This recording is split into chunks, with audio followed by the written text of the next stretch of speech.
আসসালামু আলাইকুম দর্শক, এই যে আমার আনার গাছটি আপনারা দেখতে পাচ্ছেন। গাছটি কিন্তু চারিদিকে এদিক ওদিক ডালপালা ছড়িয়ে আছে। তো গাছটিকে আমি একটা সুন্দর শেপ দেব।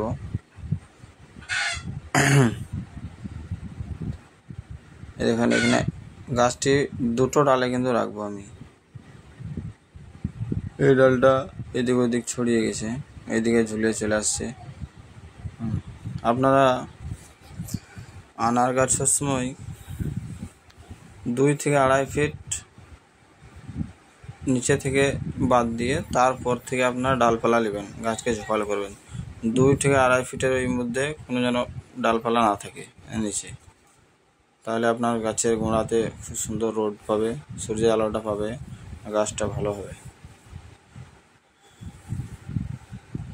তো এখানে আমি এই ডালটি এখানে দুটো ডাল, কিন্তু একটা ডাল কিন্তু গ্রোথ নিয়ে উপর দিকে উঠেছে। তো আমি এই দেখেন এই ডালটা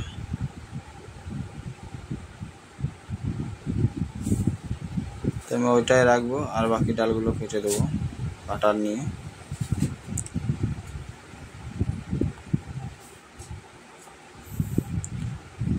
দেখুন আপনাদেরকে একটু দেখাই ভালো করে।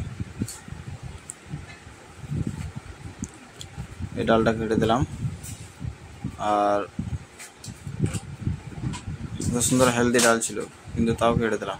গাছের মায়া করা যাবে না, গাছকে সুন্দর শেপে রাখতে হলে গাছের মায়া করা যাবে না, গাছকে সুন্দর একটা শেপ দিতে হবে। এই ডালটা আমার উপর দিকে উঠছে, এটা গ্রোথ নিয়ে এটাই রাখবো আমি, বাকি ডালগুলোকে সব প্রুনিং করে দেবো। এটাও কেটে দিলাম, এটাও কেটে দিলাম। এইদিকে যে মোটা ডালটা আছে এটাও নিচে দিকে নেমে আছে, এটাও কেটে দেবো, এটাও কেটে দিলাম। আর এইদিকে একটা ডাল আছে ওই পাশে ওই সাইডে, ওটাও আমরা কেটে দেবো।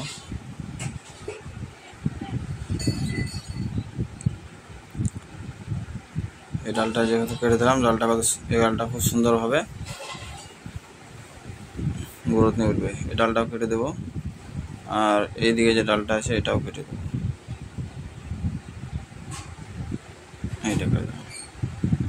এবার আপনারা দেখুন গাছটা কিন্তু কত সুন্দর শেপে নিয়ে এলাম। এখানে একটা আনার আছে সেই জন্য ডালটা কাটলাম না, আনারটা হারভেস্ট করার পরে এই ডালটাও কেটে দেবো। এবার দেখুন গাছটা কত সুন্দর একটা শেপে নিয়ে আসলাম।